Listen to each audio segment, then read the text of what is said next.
কামারহাটিতে প্রচারে বেরিয়ে বচসায় শিলভদ্র। নির্বাচন কমিশনের আধিকারিকদের সঙ্গে বচসা। সন্ধে ৬টার পর প্রচার বন্ধ করতে বলায় রীতিমতো বচসা। গরমের জন্য দেরি হয়েছে। একটা করতে করতে নমস্কার।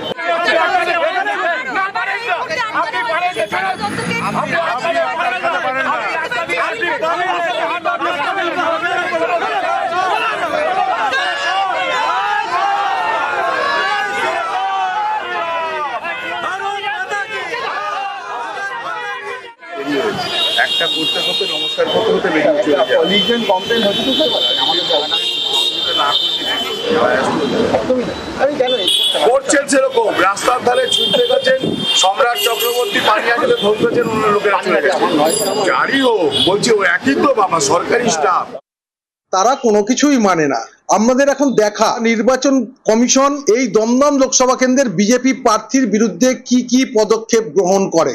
সৌগত রায় 2 লক্ষ ভোটে জিতছে, সেই ভয়েতেই এরা যা খুশি তাই কিভাবে মানুষের মনের আকর্ষিত হতে চাইছে।